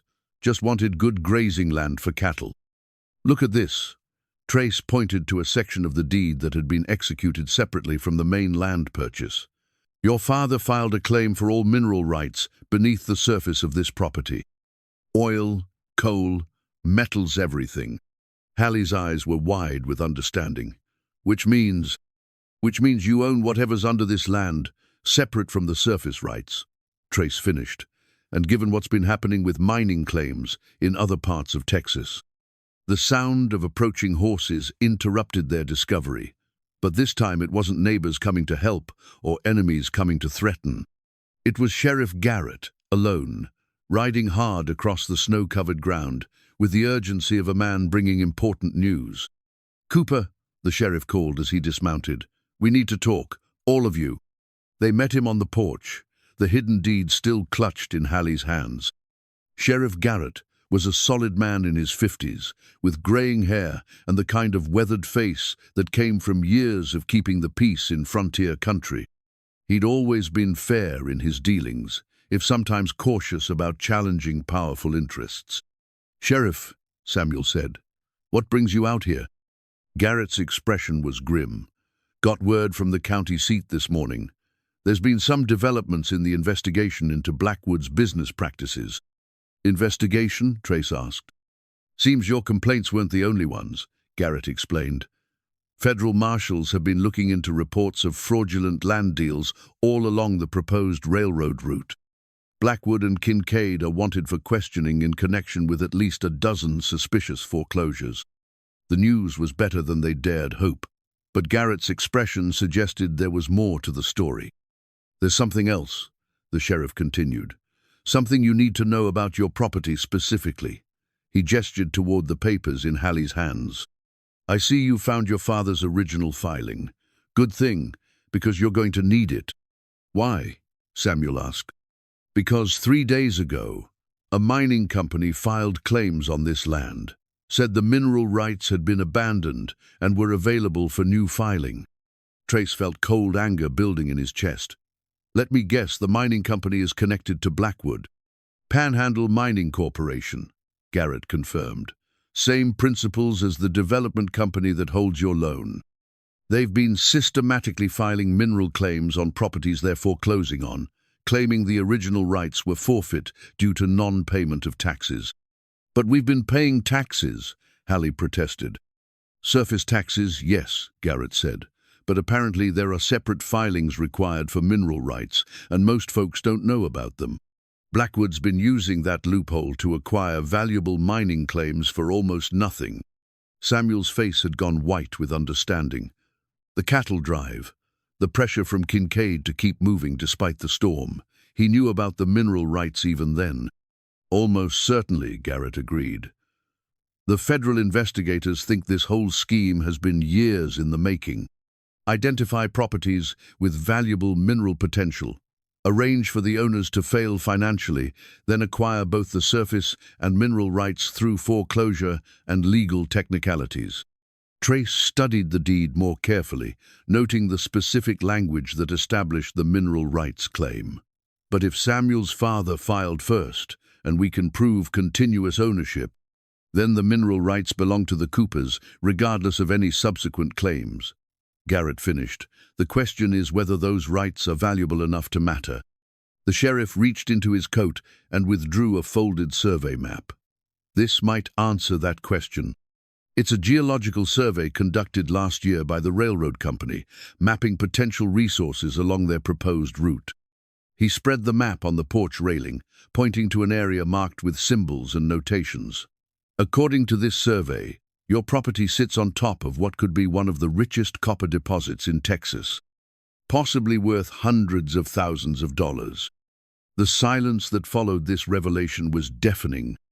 Hundreds of thousands of dollars, enough to pay off every debt, save every threatened ranch in the county, and ensure the Cooper family's prosperity for generations.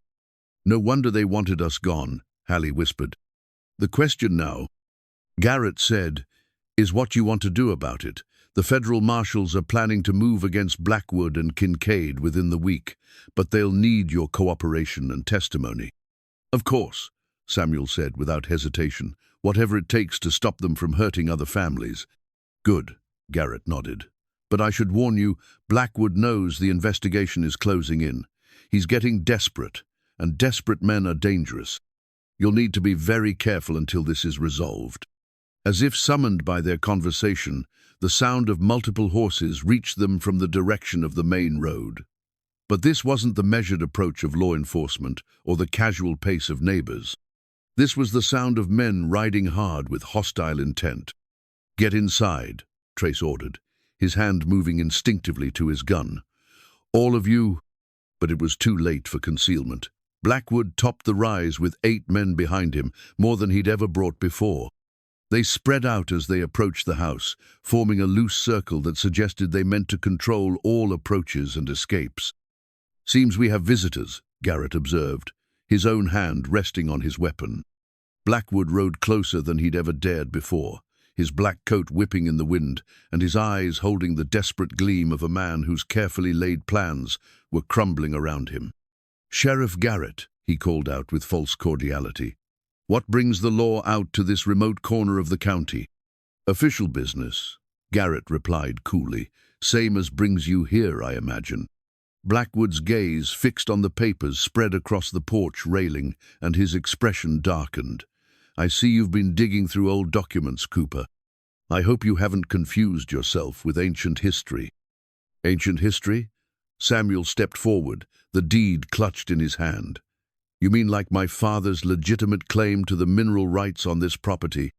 For the first time since Trace had known him, Blackwood looked genuinely shaken. Mineral rights that have been forfeit for non-payment of required fees. Required fees that were never properly disclosed, Garrett interjected. The federal investigators are very interested in how many property owners were unaware of their obligations in that regard. Blackwood's mask of civility finally slipped completely. Federal investigators can go to hell. This is local business, handled by local law. Not anymore, Garrett said calmly. As of this morning, this is a federal case involving interstate commerce and mail fraud. You're out of your jurisdiction, Blackwood. The standoff stretched taut as a guitar string, 8 armed men facing 3 defenders, and a sheriff whose authority was suddenly in question. Trace could feel the weight of his father's Colt on his hip, could sense Hallie's fear and Samuel's newfound determination. You know, Blackwood said conversationally, accidents happen all the time on remote ranches, fires mostly, especially in winter, when folks get careless with their heating stoves. The threat was unmistakable, and Trace saw Sheriff Garrett's face harden with resolve. That sounds remarkably like a threat, Blackwood, the sheriff said, made in front of a law enforcement officer. Just expressing concern for our neighbor's safety, Blackwood replied with a cold smile. Though I suppose if something were to happen to those old documents of fire, perhaps, or simple misplacement, certain legal questions might become much easier to resolve. Samuel stepped forward, his shoulders square and his voice strong. "Those documents are already filed with the county clerk and the federal land office. Destroying the originals won't change anything." Blackwood's eyes narrowed to slits. "We'll see about that." The moment balanced on a knife's edge, violence seeming inevitable. But then the sound of additional riders reached them, Tom Mitchell and half a dozen other ranchers, drawn by word that trouble was brewing at the Cooper ranch. "Looks like you're outnumbered, Blackwood," Tom called as the reinforcements took positions around the ranch yard. Blackwood surveyed the assembled opposition, his calculating mind weighing odds and options. Finally, he wheeled his horse around, signaling his men to withdraw. "This isn't over, Cooper," he called back. "Not by a long shot." As Blackwood and his men retreated, Trace felt the tension begin to drain from his shoulders, but he knew this was just the calm before a much larger storm. "5 days left on the foreclosure," he said quietly. "Won't matter," Hallie replied, her voice strong with newfound confidence. "We've got the mineral rights, we've got witnesses, and we've got the law on our side." "We've got the law on our side," Trace agreed. "But Blackwood's got desperation on his, and desperate men don't always follow the rules." The hidden deed had changed everything, but it had also raised the stakes immeasurably. They were no longer fighting just for a ranch, they were fighting for a fortune. And Trace had learned long ago that fortunes were worth killing for. 5 days to go, and the real war was just beginning. Trace's father's Colt revolver lay on the kitchen table, cleaned and loaded, its worn grip testimony to years of faithful service. The weapon had seen action in the war, kept peace in frontier towns, and protected good people from bad intentions. Now it might be called upon once more to defend what was right against those who would take it by force. "Federal marshals will be here tomorrow," Sheriff Garrett had told them before riding back to town. "But tonight you're on your own.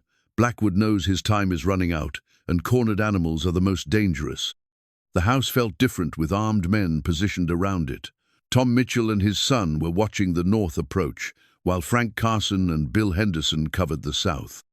Jake Morrison had taken position in the barn loft with a rifle, giving him a clear view of anyone approaching across the open ground.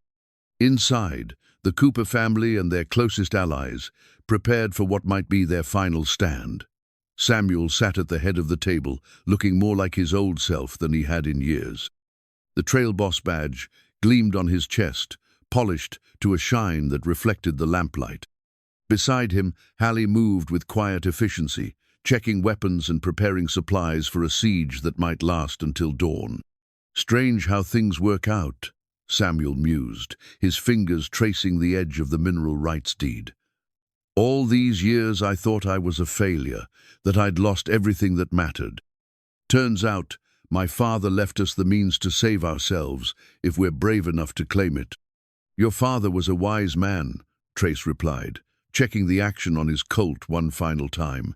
"He understood that the real value of land isn't just what you can see on the surface." Hallie looked up from the ammunition she was counting. "What do you think Blackwood will try?" "Fire, most likely," Trace said grimly. "Burn the house and barn, destroy the documents, make it look like an accident. Without the original deed, proving your mineral rights claim becomes much harder. The copies we filed in town can be challenged as forgeries if the originals are destroyed," Samuel finished. "Blackwood's probably counting on confusion and delay to give him time to establish his own claims." A soft knock at the back door interrupted their conversation. Tom Mitchell's voice called quietly, "It's me. Got news." Trace opened the door to admit the rancher, whose face was tight with concern. "Spotted riders about 2 miles out," Tom reported. "Maybe a dozen men moving this way but staying off the main road.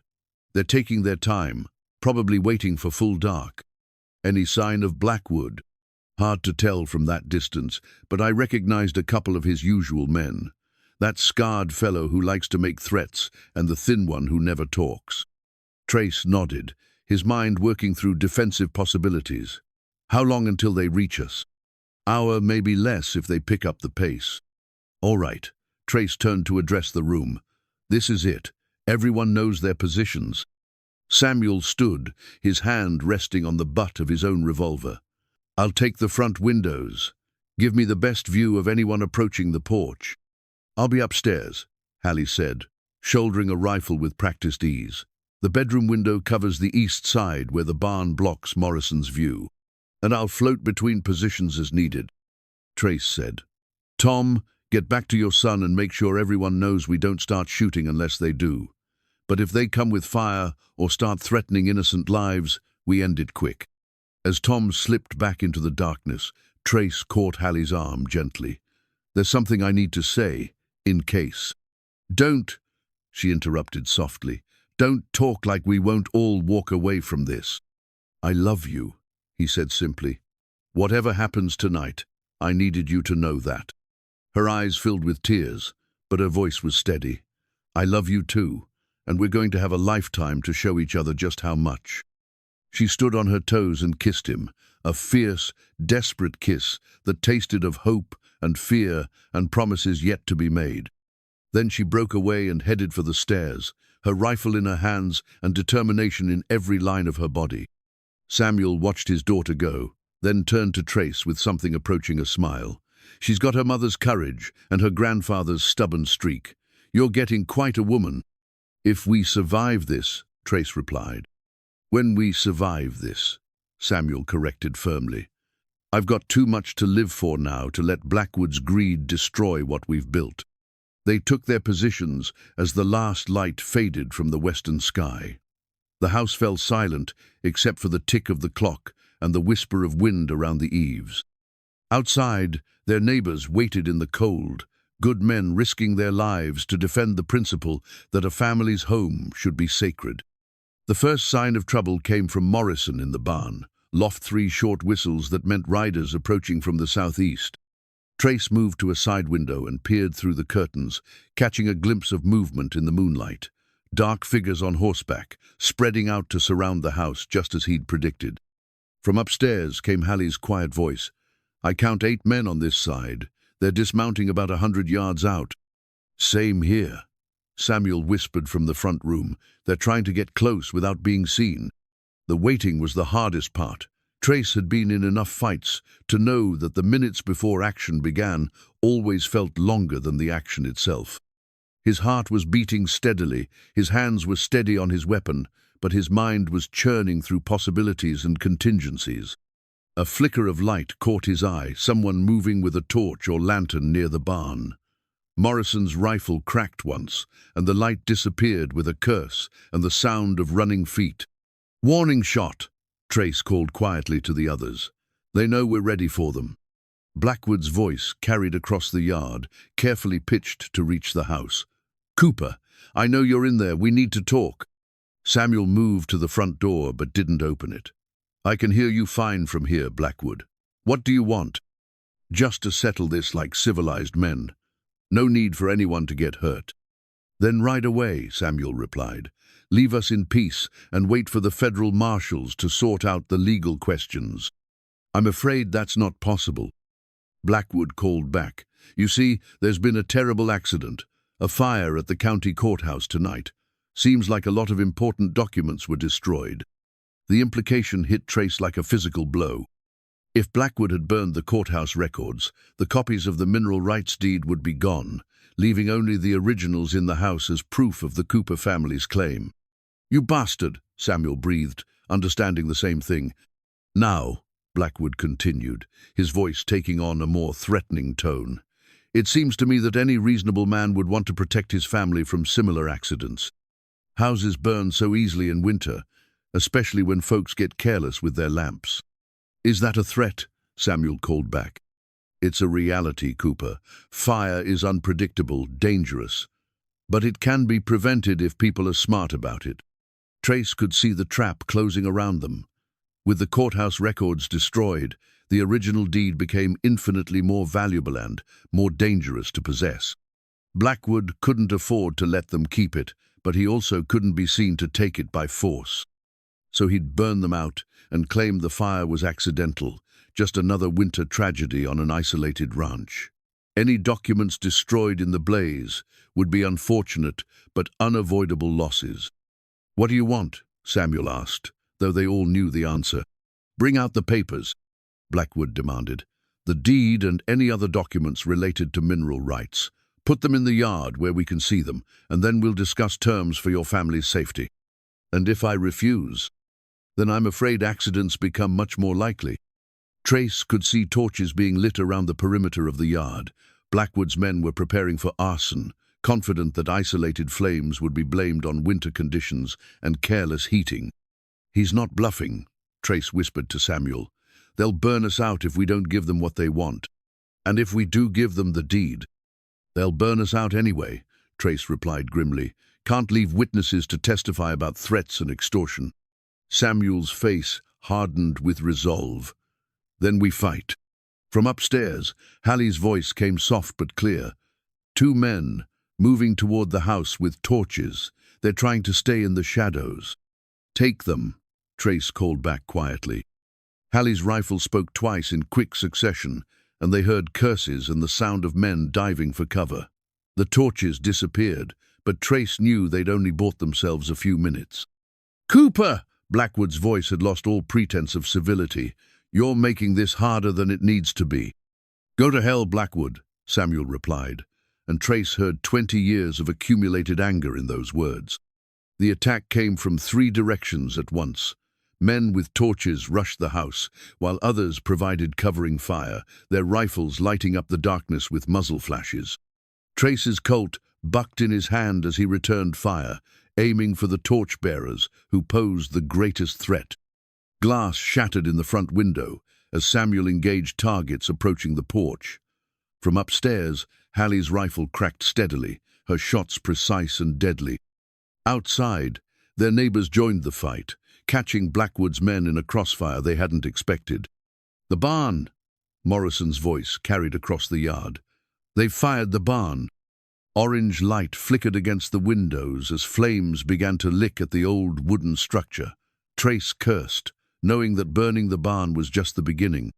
Once the fire took hold, it would spread to the house unless they could stop it.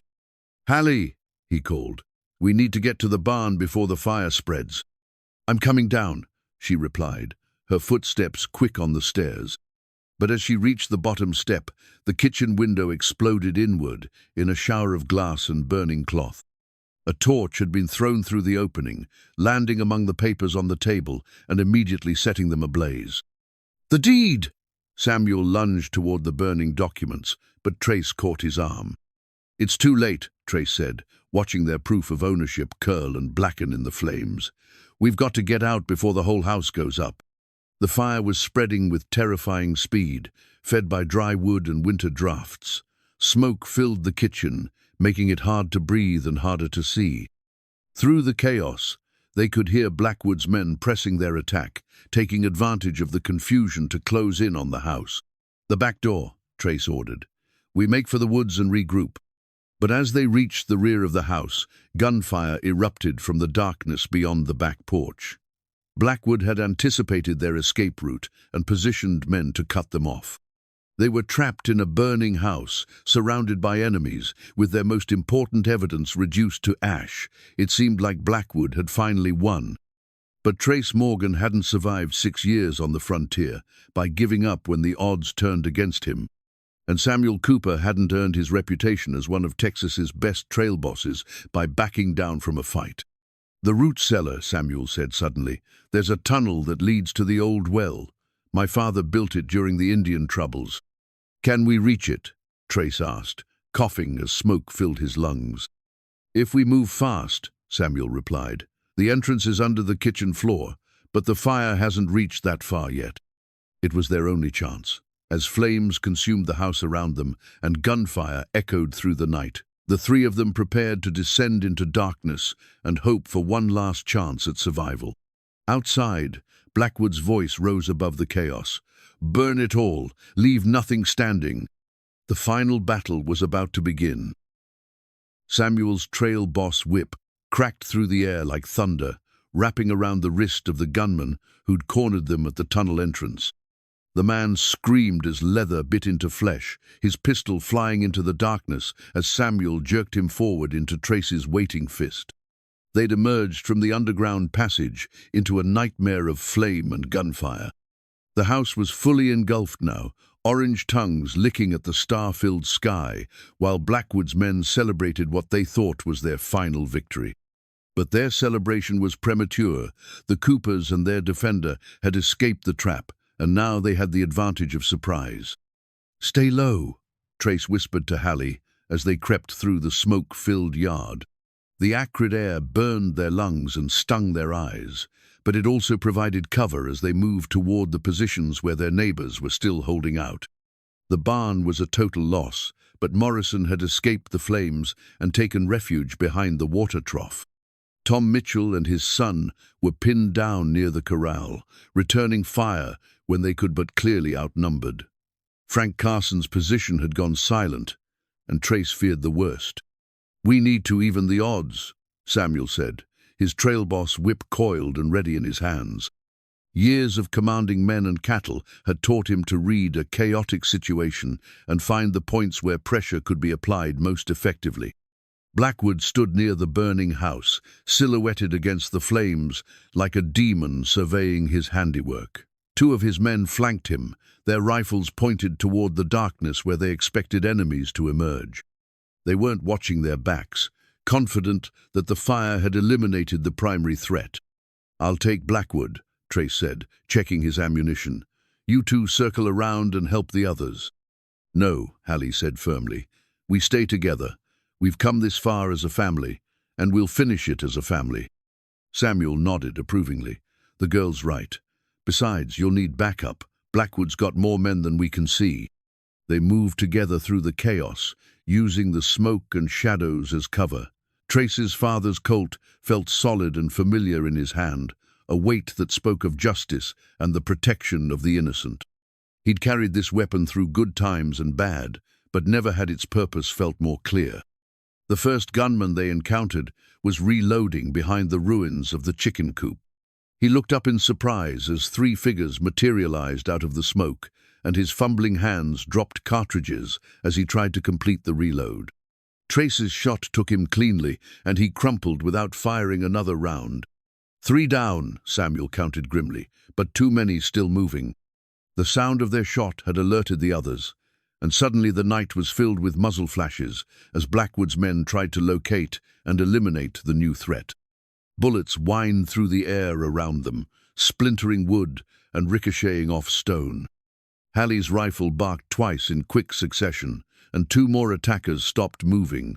She'd inherited her grandfather's steady hand and her mother's calm courage, and in the firelight she looked like an avenging angel protecting her home.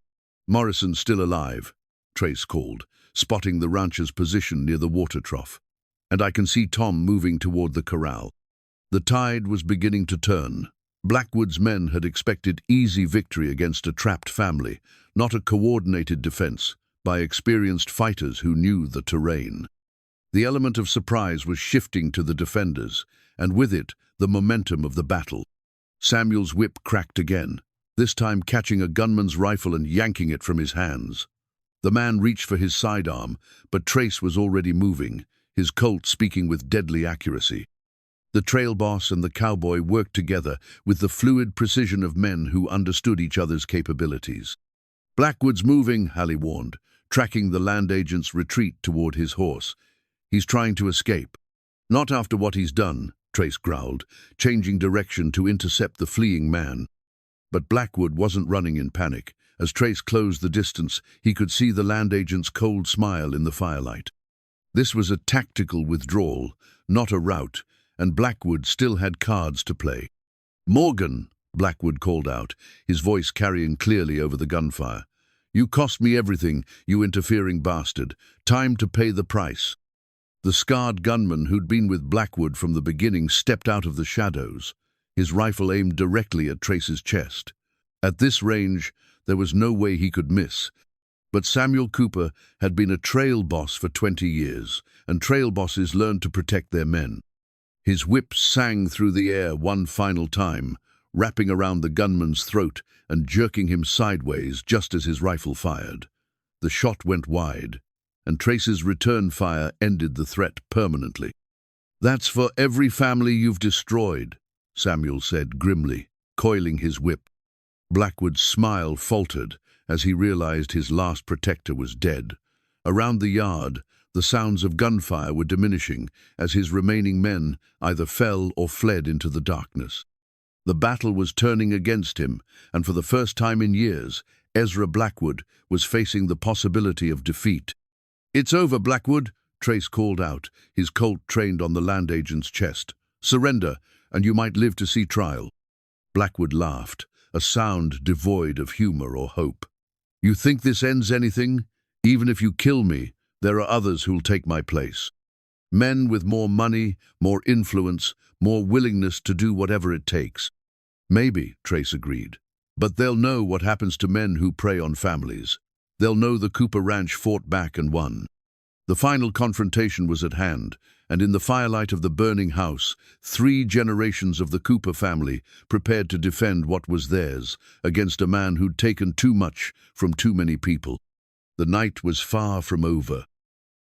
The copper deed that would secure their future lay not in the ashes of the house, but in Samuel's coat pocketer, second copy he'd forgotten about until this moment. As Blackwood raised his pistol for a final desperate shot, Samuel's hand moved to protect the document that represented his family's salvation. "Trace!" Hallie's warning came, just as Blackwood's gun cleared leather. Time slowed, as it often did in moments of mortal danger. Trace could see the desperation in Blackwood's eyes, the knowledge that defeat meant not just failure but likely death or prison. The land agent's pistol was coming up, his finger tightening on the trigger, when Samuel Cooper threw himself between them. The bullet meant for Trace took Samuel in the shoulder, spinning him around and dropping him to his knees. But the trail boss had faced danger before, and pain was something to be endured, not surrendered to. Even as he fell, his hand was drawing his own weapon, his voice roaring with 20 years of command authority. "Not my family, you bastard!" Samuel's shot took Blackwood in the chest, the heavy .44 caliber bullet stopping the land agent's heart mid-beat. Ezra Blackwood toppled backward, his schemes and cruelties ended by the father he'd tried to destroy. "Pa!" Hallie dropped her rifle and rushed to Samuel's side, pressing her hands to the wound to stop the bleeding. "You're going to be all right. You have to be all right."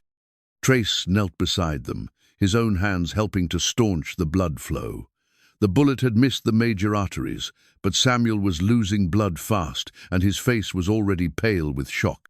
"The deed," Samuel whispered, his voice growing weak. "In my coat pocket. The mineral rights." "Don't talk," Hallie said fiercely. "Save your strength." Around them, the sounds of battle were fading, as Blackwood's remaining men realized their leader was dead and their cause was lost. Tom Mitchell's voice could be heard calling for the survivors to surrender, while Morrison emerged from cover to help secure the area. "Is it over?" Samuel asked, his eyes fighting to stay focused. "It's over, Pa," Hallie assured him. "The bad men are gone, and we're safe." Trace reached into Samuel's coat and withdrew the precious document, the original deed, with its mineral rights provisions intact. The paper was singed around the edges and spotted with blood, but the legal language was still clearly readable. "The courthouse fire won't matter," he told them both. "This is all the proof we need." Samuel managed a weak smile. "Funny thing about trail bosses," he whispered. "We always keep backup copies of important papers. Never know when you might need them." The sound of approaching horses reached them, not more enemies, but Sheriff Garrett, returning with federal marshals and a doctor from town. News of the fire had reached them, and they'd ridden hard through the night to provide assistance. "Over here," Trace called out, waving them towards Samuel's position. Dr. Whitman, the town's physician, was a competent man who'd treated everything from gunshot wounds to difficult births. He took one look at Samuel's injury and immediately began working to clean and bind the wound. "Bullet went clean through," he reported after a quick examination. "Missed the bone and the major blood vessels. He's lost some blood, but he should recover fully with proper care." Relief flooded through Trace like a physical wave. They'd survived not just the battle, but the war. Blackwood was dead. His men were scattered or captured, and the Cooper family would live to see another day. Federal Marshal James Crawford surveyed the scene with the practiced eye of a man who'd investigated similar crimes across the frontier. "Quite a fight you had here," he observed. "Though from what I can see, justice was served." "Blackwood burned the courthouse to destroy evidence," Trace explained, showing the marshal the copper deed. "But we managed to save the original mineral rights documentation." Crawford examined the papers carefully, noting the official seals and signatures. "This appears to be legitimate. Combined with the testimony we'll gather from the surviving witnesses, it should be more than enough to establish your claim." Sheriff Garrett had been examining Blackwood's body and the scattered weapons of his men. "Looks like they came prepared for a massacre," he said grimly. "Good thing you folks were ready for them." As dawn broke over the Texas Panhandle, the full extent of the night's events became clear. The house was a total loss, but the barn could be rebuilt. More importantly, the family was alive, and their future was secure. Tom Mitchell appeared with a blanket, which Hallie gratefully wrapped around her wounded father. "Mary's preparing a room at our place," he offered. "You can stay with us until you get back on your feet." "Appreciate it, Tom," Samuel said, his voice stronger now that the bleeding had stopped. "But I think we'll be rebuilding right here. This is Cooper land, and Coopers don't run from a little setback." Hallie looked at the ruins of her childhood home, then at Trace. "What do you think? Ready to help us build something new?" Trace pulled the compass from his vest pocket and checked its heading one final time. The needle pointed steadily toward the rising sun, toward new beginnings and the promise of a shared future. "I think," he said, sliding the compass back into his pocket, "it's time I stopped wandering and started building something that lasts." The copper deed gleamed in the morning light, its legal language promising prosperity beyond their wildest dreams. But more valuable than any mineral wealth was what they'd fought for, and one's right to call this place home, and the chance to build that home together. 3 months later, spring had returned to the Texas Panhandle with a vengeance. The new house stood where the old one had burned, larger and more solid than its predecessor, built with lumber purchased using the first payments from the copper mining lease. Samuel Cooper sat on the wide front porch, his arm still occasionally stiff from the bullet wound, but his eyes clear and bright with purpose. The new wedding rings caught the afternoon sunlight as Hallie and Trace worked together in the garden behind the house. Simple gold bands, purchased from the jeweler in town with money that represented hope rather than desperation. They'd been married a month ago in a ceremony that brought together every rancher in 3 counties, a celebration of love that had grown from shared struggle. "Hard to believe it's the same place," Tom Mitchell observed, settling into the chair beside Samuel with a satisfied grunt. He'd ridden over to discuss plans for the community school they were building with funds from the mineral rights lease. Education was important, and children deserved better opportunities than previous generations had enjoyed.